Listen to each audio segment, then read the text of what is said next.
आज का टॉपिक है मेजरमेंट यूनिट्स ऑफ कंसंट्रेशन, जिनमें कंसंट्रेशंस को मेजर करने के लिए जो यूनिट्स यूज़ की जाती है वो हमें पढ़नी है। उनमें से 4 यूनिट्स को मैंने लिख रखा है: mass percentage, volume percentage, mass volume percentage and mole fraction. इन 4 यूनिट्स को हम पढ़ने वाले हैं। These are concentration units. इसमें से मास परसेंटेज जो है वो हमने लास्ट वीडियो में पढ़ ली थी, तो इस वीडियो में हम लोग volume percentage, mass volume percentage and mole fraction को पढ़ने वाले हैं।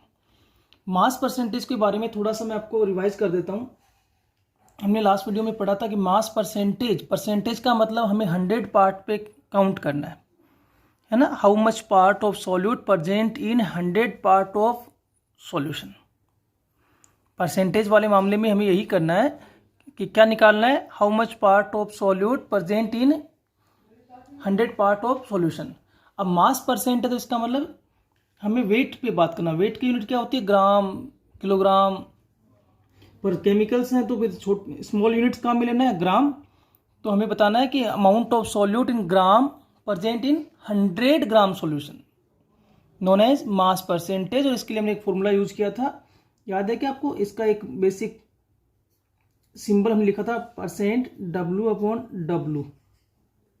ये W/W क्या है? वेट अपॉन वेट, यानी कि जो सॉल्यूट अमाउंट है अपर साइड में वो भी ग्राम में वेट है उसका भी, और जो सॉल्यूशन है नीचे वो भी वेट में लिखा जाएगा। तो percent W/W means mass percentage equal to, याद है क्या? इसको अगर मैं ऐसे लिख दूं तो कोई दिक्कत नहीं होनी चाहिए किसी को। W solute upon W solution into 100। ये हमने लास्ट वीडियो में पढ़ा था। W सॉल्यूट क्या है? वेट ऑफ सॉल्यूट इन ग्राम या अमाउंट ऑफ सॉल्यूट इन ग्राम, और W सॉल्यूशन क्या है? अमाउंट ऑफ सॉल्यूशन इन ग्राम। तो मास परसेंटेज का फॉर्मूला हमें ये पढ़ लिया था लास्ट वीडियो में, ठीक है। तो ये तो हमने लास्ट वीडियो में पढ़ रखा है। अब अपन इसके आगे पढ़ने वाले हैं। याद रखना, हमने W सॉल्यूट और W solution short term use कर ली। W सॉल्यूट इंडिकेट करता है amount of solute in gram, W solution indicate करता है अमाउंट ऑफ सॉल्यूशन इन ग्राम। तो आज हम पढ़ने वाले हैं वॉल्यूम परसेंटेज। सबसे पहले हम क्या पढ़ेंगे? Volume percentage. देखिए, वॉल्यूम परसेंटेज का मतलब हम ये कह सकते हैं अमाउंट ऑफ सॉल्यूट। अब ये एक अपने आप में क्वेश्चन है कि सर सॉल्यूट की जो अमाउंट है वो ग्राम में लेना है या मिलीलीटर में लेना है, लीटर में लेना है, किस फॉर्म में लेना है? तो देखिए, वॉल्यूम परसेंटेज में जो टर्म यूज होगी वो वॉल्यूम की होगी, और वॉल्यूम का यूनिट क्या होता है? ml, litre. शॉर्ट यूनिट क्या होता है? छोटा यूनिट क्या होता है? ml। तो हम ml की बात करें तो amount of solute in ml present in 100 ml of solution.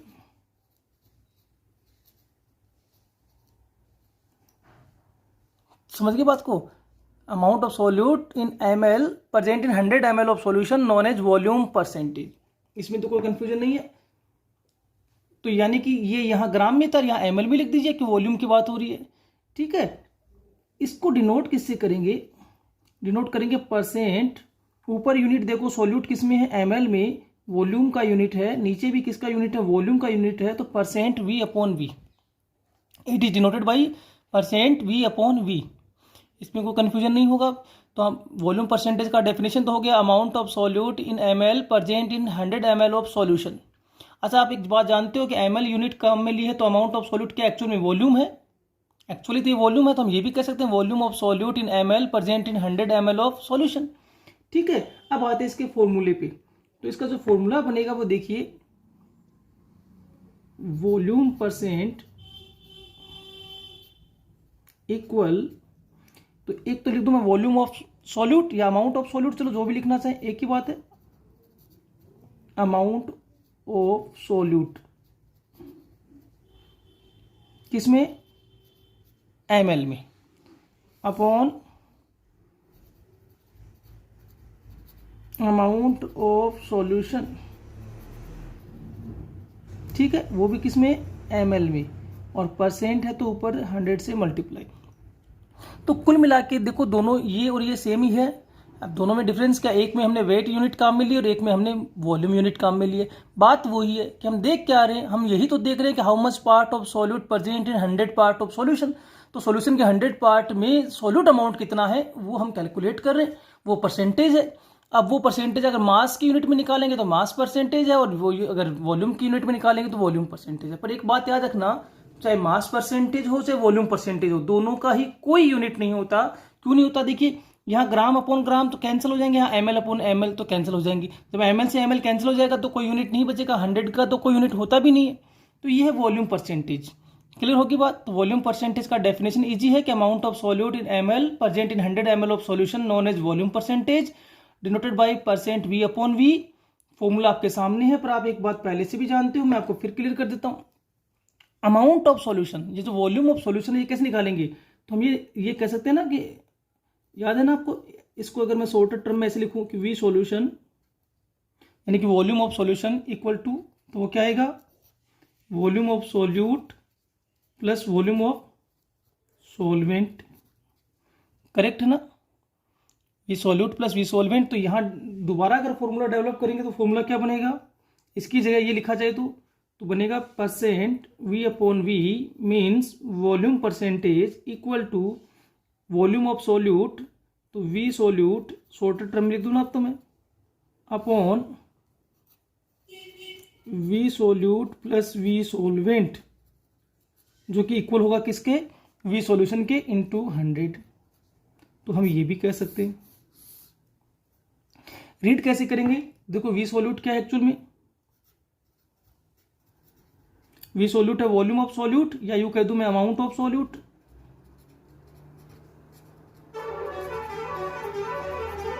ml। V solvent क्या है,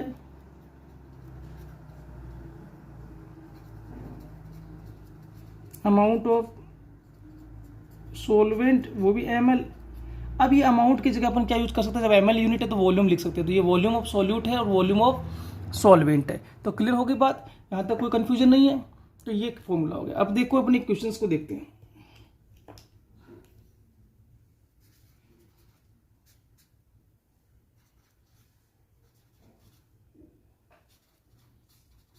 thirty ml solute present in 300 ml solution.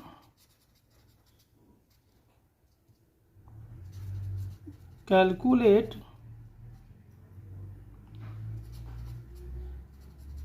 volume percentage of this solution.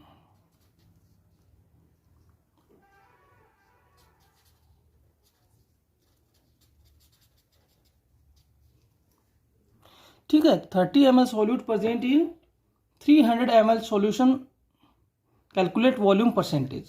तो हमें वॉल्यूम परसेंटेज कैलकुलेट करना है। ठीक है, चलिए तो सबसे पहले क्या करें, फॉर्मूला अप्लाई करेंगे, percent V upon V equal solution का अमाउंट दे रखी है डायरेक्ट, तो सॉल्यूशन दे रखी है, तो हमें फिर ये नीचे वाला फॉर्मूला जो है ना आपका V solute plus V solvent use करने की जरूरत ही नहीं है। डायरेक्ट हमारे पास किसकी अमाउंट है, सॉल्यूशन की है, सॉल्यूट की है। तो यहाँ क्या आएगा, सबसे पहले क्या आएगा, volume of solute in ml upon volume of solution, direct लिख दूं, वो भी किस में, ml में, और इनटू में 100। तो वैल्यू रख दीजिए 30, 300 इंटू 100 कैंसल, ये टोटल आ रहा है 10% पर सिंबल होगा v अपॉन वी। ठीक है, अब यही मैं उसका रिवर्स पूछ लेता हूँ कि मान लीजिए बोतल के लेबल पे लिखा है 10% v अपॉन वी, तो आप क्या समझेंगे, 10% v अपॉन वी का मतलब हुआ in the 100 ml solution 10 ml solute present, in the 100 ml solution 10 ml solute present, क्योंकि 10% वी अपॉन वी जो यूनिट है वो कंसंट्रेशन की है, और percent V upon V unit किसकी है, कंसंट्रेशन की, और कंसंट्रेशन किसको एक्सप्रेस करती है, अमाउंट ऑफ सॉल्यूट। तो ये 10 जो है ये अमाउंट ऑफ सॉल्यूट है, कितने पार्ट पर आता है परसेंट, 100 पार्ट पे, तो it means 10 ml solute present in 100 ml solution. या इसको ऐसे भी बोल सकते हैं ना कि 100 ml solution is prepared by the mixing of 10 ml solute plus 90 ml solvent. तो इस तरीके से अपन इसको अंडरस्टैंड कर सकते हैं। क्लियर होगी बात। तो ये हो गया हमारा वॉल्यूम परसेंटेज। अगली यूनिट हमारी क्या है, मास volume percentage. Mass volume percentage. यहाँ देखिए दो टर्म यूज किए हमने, mass and volume. Mass and volume का मतलब हुआ कि जो सोल्यूट अमाउंट है वो वेट की यूनिट में लिखी जाएगी यानी कि ग्राम में, और जो सॉल्यूशन है वो वॉल्यूम की टर्म में लिखा जाएगा यानी कि ml में। तो यहाँ अपने को बस यही समझना है। तो देखो यहाँ से क्या लिख सकते हैं अपन, the amount of solute in gram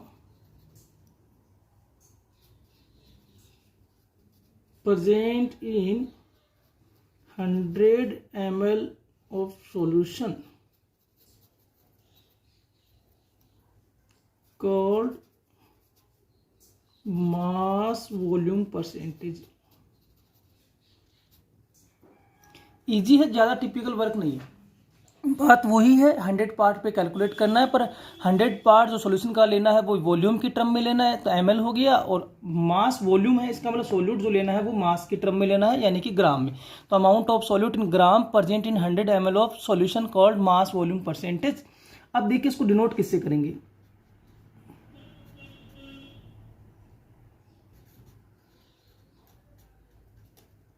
denoted by percent. अब अपन ऊपर की साइड में सॉल्यूट को लिखते हैं, और सॉल्यूट यहाँ मास की यूनिट में है तो मास के लिए अपन वेट लिखते हैं ना, वेट, और सॉल्यूशन टर्म जो है वो वॉल्यूम है तो फिर वी, तो percent W/V, this is symbol of mass volume percentage. ठीक है, अब आते हैं अपन इसके फॉर्मूले पर। तो वही तरीका, फॉर्मूले में तो कोई दिक्कत आनी नहीं है, मास volume percentage equal amount of solute,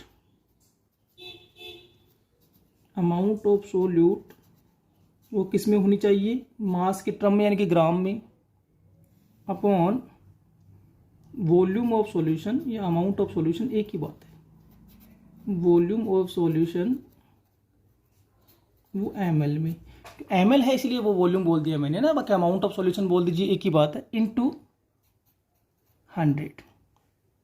तो ये इसका फॉर्मूला है। अब प्रश्न बनता है कि सर जैसे हमने मास परसेंटेज में एक काम किया था कि सॉल्यूशन अमाउंट को इक्वल कर दिया था सोल्यूट प्लस सॉल्वेंट, हमने वॉल्यूम परसेंटेज में यही किया कि सॉल्यूशन अमाउंट को इक्वल कर दिया किसके, सोल्यूट प्लस सॉल्वेंट।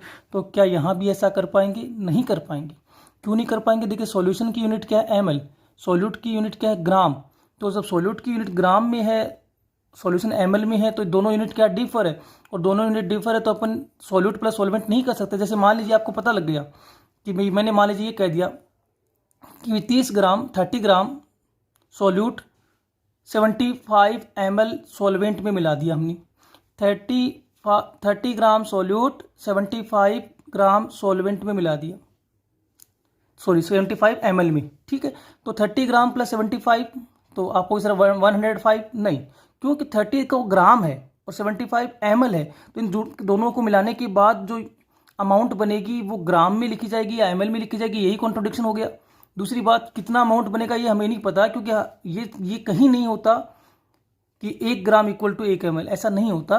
वाटर को छोड़ दे तो ऐसा कहीं नहीं होता कि 1 ग्राम इक्वल टू 1 ml। तो सब्सटेंस का वेट और सब्सटेंस का वॉल्यूम इक्वल होगा, ऐसा नहीं होता। इसलिए ध्यान रखना कि जो एडिशन करके हम लिखते हैं ना, solution equal to solute plus solvent amount, वो हमेशा सेम यूनिट में लिखते हैं। अगर डिफरेंट यूनिट होगी, जैसे ग्राम और ml 2 यूनिट आ गई, तो यहाँ ऐसा नहीं हो सकता। तो यहाँ ये क्लियर होना चाहिए कि इस फॉर्मूले को आगे आप दोबारा मॉडिफाइड नहीं कर सकते, यही फॉर्मूला रहेगा, amount of solute upon volume of solution into 100। ठीक है, अब देखिए क्वेश्चन कि सपोज कर लीजिए आपके पास एक क्वेश्चन आ गया, 40 ग्राम NaOH dissolve in 250 ml solution,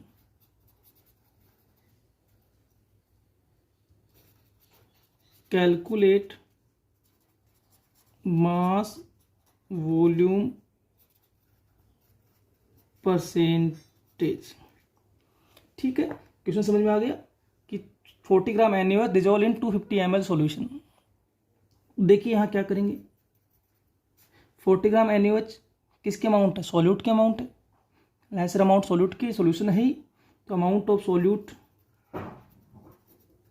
amount of solute, जो यहाँ कौन है, NaOH, कितना है 40 ग्राम, तो ये ग्राम में दे दिया अपने को, अपॉन फिर उसके बाद क्या होगा, वॉल्यूम ऑफ सॉल्यूशन है, वॉल्यूम ऑफ सॉल्यूशन वो है 250 ml। ठीक है, तो हम लोग सब जानते हैं कि भाई अगर मैं इस फॉर्मूले पे जाऊं, प्रतिशत W/V equal to amount of solute यानी कि 40, वॉल्यूम ऑफ सॉल्यूशन 250 × 100, यही है। ठीक है, तो इसको सोल्व कर लीजिए, अब क्या आएगा, सोल्व करके लाइए भी इसको, क्या होगा, ये कैंसिल हो गया, ये 4 हो गया, 4 × 4 16% W/V। ठीक है, 16% W/V आंसर आ गया अपने पास। अब सुनिए ध्यान से, अगर मान लीजिए यही उल्टा रिवर्स कर ले इस क्वेश्चन को कि भाई एक बोतल पे लेबल लगा 16% W/V, what do you understand about this, तो हम क्या समझ रहे हैं 16% W/V, तो W/V indicate the mass volume percentage, और मास वॉल्यूम परसेंटेज में क्या होता है, सॉल्यूट अमाउंट जो होता है वो ग्राम में होता है, और वॉल्यूम जो होता है सॉल्यूशन का वो ml में होता है, और परसेंट है तो पार्ट 100 पे कैलकुलेट करना होता है। तो यहाँ 16% W/V क्या बताता है, 16 gram of solute present in 100 ml of solution, 16 gram of solute, 16 gram of solute present in 100 ml of solution, 16 gram of solute present in 100 ml of solution. Clear होगी बात, तो ये हो गया आपका मास वॉल्यूम परसेंटेज। और फाइनली हम पढ़ेंगे mole fraction. Mole fraction, mole fraction जिसको एक्स से डिनोट करते। मोल फ्रैक्शन क्या, देखिए कि कोई सॉल्यूशन है उसमें डिफरेंट टाइप ऑफ एलिमेंट्स हो सकते हैं, ठीक है, कंपोनेंट हो सकते हैं। जैसे मान लीजिए एक सॉल्यूशन है जो वो A, B and C 3 component से बना है, तो उसमें A की मोल मान लीजिए N से डिनोट कर ले, B की मोल NB से डिनोट कर ले, और C की मोल्स नंबर ऑफ मोल्स को किससे डिनोट कर ले, NC से डिनोट कर ले। तो टोटल मोल कितने हो गए, तो आपको सर Na + NB + NC, तो हमारे पास टोटल मोल भी है और कंपोनेंट्स के मोल भी है। तो हम एक रेशियो निकाल लेते हैं। रेशियो किस चीज़ का निकालते हैं, component moles divide by total moles. तो जो रेशियो आएगा वही मोल फ्रैक्शन है। ठीक है, तो मोल फ्रैक्शन क्या हुआ,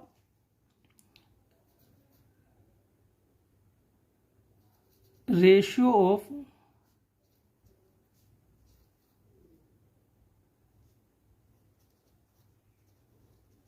component moles and total moles of solution is called ratio of component moles and total moles of solution is called mole fraction of that component।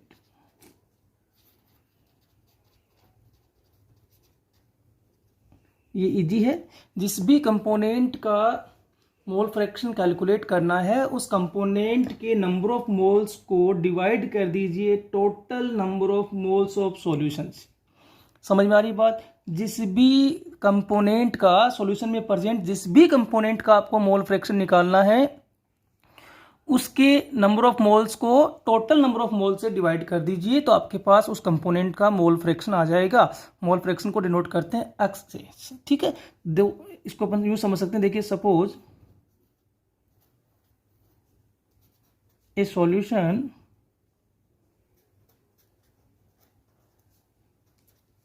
Is prepared by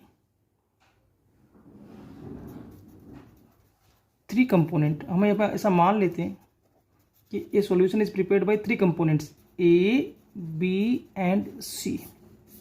तो एक solution है जिसके अंदर 3 component है A, B and C।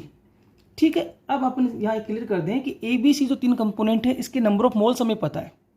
ठीक है, number of moles of A, number of moles को N से डिनोट करते हैं, A के लिए तो A का सिंबल डाल दिया। ऐसे number of moles of B तो NB, और number of moles of C तो ये हो गया NC। तो आपसे मैं पूछूं इस टोटल सॉल्यूशन का ये जो सॉल्यूशन आपने लिया है इसका जो ए बी और सी को कंटेन करके रखता है, ये जो सॉल्यूशन आपने बनाया है इसका टोटल नंबर ऑफ मोल्स क्या होगा, तो Na plus NB plus NC, easily है। तो अब देखिए, अगर मान लीजिए आपसे निकाला जाए, आपसे कहा जाए कि XA कैलकुलेट करिए। XA क्या है, mole fraction of A, mole fraction of A। तो आप क्या कहेंगे, आप कहेंगे A के number of moles divide by total number of moles, correct है। अगर आपसे कहा जाए XB कैलकुलेट करिए तो आप क्या कहेंगे, B के number of moles divide by total number of moles. अगर आपसे कहा जाए C करिए तो आप यही कहेंगे ना कि C के number of moles divide by total number of moles, correct है। तो यहां से अपने को एक बात जो सीखने को मिली वो ये है, ध्यान से अपन इसको देखेंगे तो, कि एक्चुअल में हम ये कह सकते हैं कि मोल फ्रैक्शन जिसको X से डिनोट कर रहे हैं वो है number of moles of component divide by total moles. ये क्लियर होगी बात कि किस मोल फ्रैक्शन का जो रियल फॉर्मूला अपन माने तो वो ये हो गया कि भी जिस भी कंपोनेंट का मोल फ्रैक्शन कैलकुलेट करना है वो इस फॉर्मूले से कर लो कि mole fraction equal to number of moles of component divide by total moles. Clear होगी बात। तो मोल फ्रैक्शन क्या हुआ, mole fraction is the ratio of component moles and total moles of solution. किससे डिनोट करते हैं, X से denote करते हैं। एक सॉल्यूशन में अगर जितने भी कंपोनेंट्स प्रेजेंट हो, 1 2 3 की जरूरी नहीं कि ABC हो, आगे और होंगे, कोई दिक्कत नहीं है। तो आगे और हो तो मैं इसको यूँ कह दूं कि अगर आगे और है तो ऐसे इसको डैश डैश कर दूं कि भाई और है तो और ऐड कर दो, D है तो ND ऐड हो जाएगा, है ना। इस तरीके से आगे ऐड होते चले जाएंगे। करना क्या आपको, जिस भी कंपोनेंट का मोल फ्रैक्शन कैलकुलेट करना है उस कंपोनेंट के नंबर ऑफ मोल्स को टोटल नंबर ऑफ मोल से डिवाइड करना है, तो क्या आ जाएगा, मोल फ्रैक्शन आ जाएगा। ठीक है। अब मोल फ्रैक्शन को हमने जब पढ़ा है तो इससे रिलेटेड 2 बातें मैं आपको यहां ध्यान से बता देता हूं। देखिए यहां आ जाइए, मोल फ्रैक्शन से रिलेटेड 2 बातें। पहली बात, sum of mole fraction for a solution is always 1।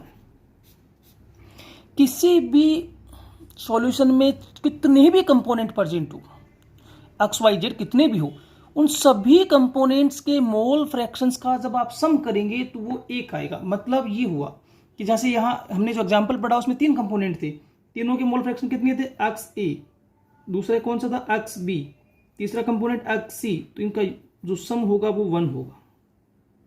यानी कि एक सॉल्यूशन में जितने भी कंपोनेंट प्रेजेंट है उन सभी कंपोनेंट का मोल फ्रैक्शन निकाल लीजिए, और सभी का जब आप मोल फ्रैक्शन निकाल लेते हो तो उसका सम जो होगा वो 1 होगा।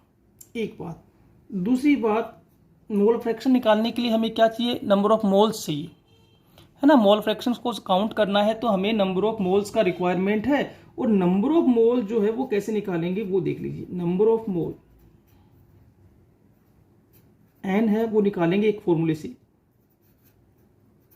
गिवन मास ऑफ सब्सटेंस या एलिमेंट अपॉन